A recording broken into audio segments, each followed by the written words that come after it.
What's up, snake fans? Dave Palumbo here for Muscle Serpents Daily, and I'm laying in my front yard here, or my side yard, I should say, right next to the snake building, just chilling out. You can hear the wind in the background. It's a beautiful, windy day. It's a little cooler than it normally is here in Florida. It's in the 60s, and you know it's been up in the upper 80s the last week or so. So this is kind of a nice break in the weather. I think sometimes the weather changes actually will help the snake breeding a little bit, you know, and that's always great. We're going to go into the snake room and see what's going on, because I really don't even know. You know, from day to day, you get clutches of eggs, maybe you don't. You get breeding behavior, maybe you don't. And that's what makes the whole snake breeding process so exciting, because you don't know what you're going to get. If you knew the outcome all the time, it just would ruin the fun. So don't always put so much pressure on what's going to happen. Kind of just allow it to happen and enjoy the story as it unfolds, just like if you were going to watch a good movie. All right, let's go into the snake room and see what's up.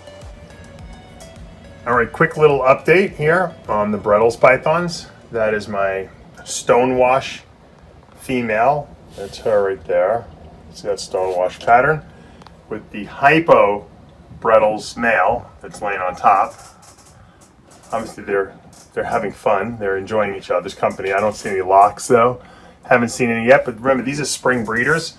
I've had them cooled all winter, separate. I just put them together probably within the last 2 weeks. I warmed this room up a little bit, but I still haven't given them a hot spot, nor have I tried to feed them at all. The female's big, you know. She had some nice size in her. So we'll see what happens. I might offer them a meal and a hot spot in the next, I don't know, maybe 2 weeks once we get to March. Thinking, you know, which I guess I would consider spring, which is when they should start breeding. So this is a good sign. They like each other. I love these Brenells. They're beautiful color. They're really the only carpets with them really red looking. And when they're born, they're even redder. They get a little browner as they get a little older. But I love this pattern, you know, and especially on those stonewashed. I'd love to make some hypo head stonewashed, and then obviously ultimately some hypo stonewashed, which Nick Mutton made this year, and they look amazing. So, all right, doing a little cleaning, cage cleaning. I try to leave the carpets and all the breeding snakes alone as much as possible, but they knocked the water bowl over and it got a little disgusting. Here's my female, albino zebra.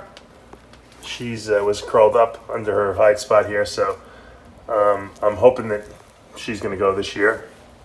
This is my first year trying to breed her. The male is a proven breeder, so hopefully that'll make things a lot easier. The male is also an albino zebra.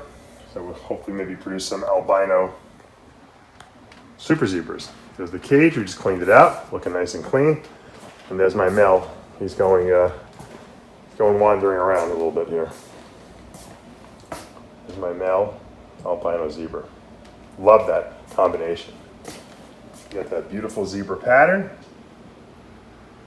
in the albino form. And as maybe some of you might not know, but the super zebra is a solid snake, colored snake. Albino obviously would make it a little whiter. And that's the goal, a white snake, right? We'll make it any way we can. You know, a few people have inquired about my snowball python project that I pretty much almost every year produce. Actually, last year I had a really good clutch in it. They were all dead in the egg. I don't know why, but for 3 years, I produced some really nice snows. This is the TSK, or Snake Keeper line, of the xanthic combined with the albino. That's a double recessive and gives you a snow. Really nice looking snakes. Beautiful red eyes. You know, my snows happen to be like virtually devoid of any yellows whatsoever. I got really lucky, and most of the babies I throw are like this. A couple have some yellow in them. And then I have guys that, you know, and women that want the ones that have a little yellow in them. So everyone gets a little of everything. But mine tend to be very snow white. So this girl hopefully will go again this year. And we should have a clutch probably on the ground within the next, 4 to 6 weeks. And then 60 days after that, we'll have babies. So they go fast. So if you want snowball pythons, let me know ahead of time. Or once you see me kind of post the video for this girl laying, let me know so I can reserve it. They're great pets, but they're also great, breeders too. In the breeding projects, double recessive. You can do a lot of stuff with this. This is my albino Scalas head female that I've produced about 1.5 years ago. She's putting on good size. Hopefully next year she'll be up to size and be ready to breed. got some really nice coloration. Of course, that Scalas head. I think she got the little. I think she was rubbing her head against the top of the tub a little bit. Got a couple scratches on it, but you can see the missing scales. That's a lot of missing scales. Not all Scalas heads have a lot of missing scales. A lot of times you can't even tell. This female happens to have a lot of missing scales. I imagine that the albino Scalas, which I've seen a couple people produced, or actually maybe 1 or 2 people, looks really cool. So I'm looking forward to hopefully making that maybe next year. I wanted to show you a little update on this lesser red stripe blade clown that's het for pied. Super powerhouse girl. Obviously, Justin Kabilka calls that the magma because it looks like some magma. The red stripe, but that's lesser in there as well, so you see a lot of the white in there.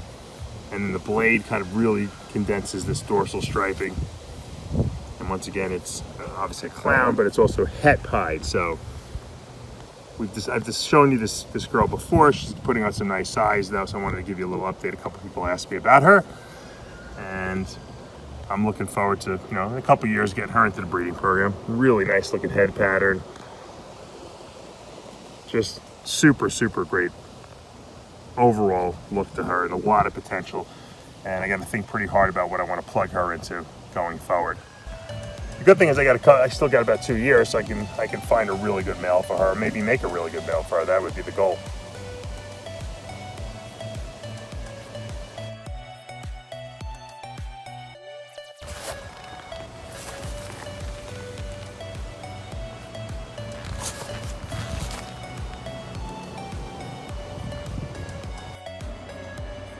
As a little update on this little female that I produced this past year. Fire Spider, Orange Dream, Clown. Look at that reduced pattern.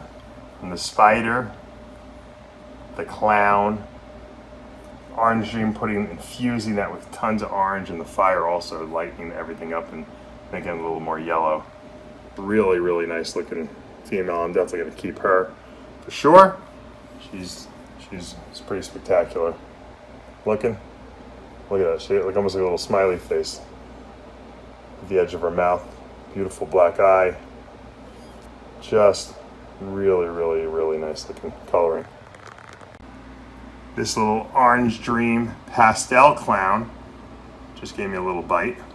I disturbed her. I fed the snakes yesterday, so I'm trying not to handle them too much, but I want to film for you guys to show you some cool stuff. Orange Dream and the clown really mix really well. Throw pastel in there and really kind of oranges up that orange. Clowns are already kind of orange, and then the Orange Dream makes it a little more orange, and then the pastel kind of reduces a little more melanin. It's a really nice combo. This female also probably will stay here at the Palumbo's Pythons facility. Just a little update on this little Mandarin Coral Glow. Some people would say the banana and Coral Glow, same gene. We could do that, but for some reason, in my experience, and we've said this before, Coral Glow and Mandarin really work well together and seem to change things up a lot. That is just not your typical banana. But you can see it's developing its spots as a banana does, but it just has like insane looking oranges and almost reds and burnt oranges in there, and just along the dorsal stripe you get those crazy circles of bright yellowish orange outlined in the dark orange, and that's all Mandarin right there. All that extra enhancement is the Mandarin gene. The way it mixes with Coral Glow, it has some kind of synergism that it just oranges things up, but more so than an Orange Dream would. Way more. It's way different. It's more of, like I said, it's like a burnt orange color. I can only imagine what this Coral Glow with the Super Mandarin would look like. It would have to be exquisite. Obviously, that would be the goal moving forward. Really nice. There's a nice little ball of potential. That is, there's so many genes here, I don't even know what's at play, to be honest with you. I'm pretty sure this is a Mandarin Spider Pinstripe Fire female that's in shed. You can see she's going to go in shed right now. Or she's in shed, I should say. Being, I think, bred by It looks like they're being bred, and I've seen them locked before by a banana mandarin.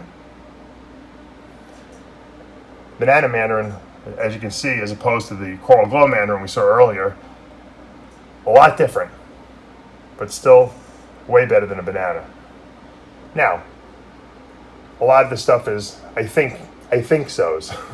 This girl is also really young, but she's up to size. She's 1,400 grams. I don't know how she did it so fast in less than 2 years, but I said, you know what, I'm going to throw them together and see what happens. So we'll keep an eye on this. We could produce some super mandarins. We could produce, some banana super mandarins, as we said before.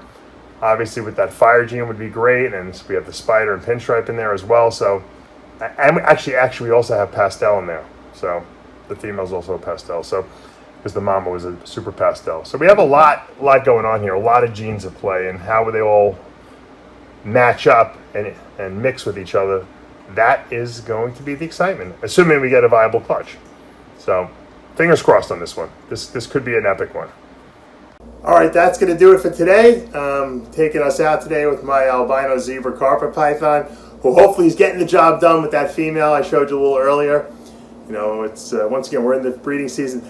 It's been really hot here in Florida. It's been in the 80s, mid 80s, upper 80s, and today actually we got a cool day in the 60s. So sometimes I think that temperamental, that schizophrenic behavior, that schizophrenic weather we have down here in Florida, I think is actually good for the breeding season. It kind of shocks these guys a little bit into some breeding, and so I'm going to keep an eye on all the breeding behavior that's going on and making sure that we're seeing the ovulations, and hopefully we'll get some eggs in the next couple of months. That's the goal.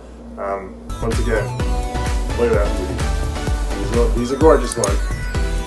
All right, you guys know what to do. Subscribe, turn on your notifications, hit that like button, guys, and we're going to see you back tomorrow morning.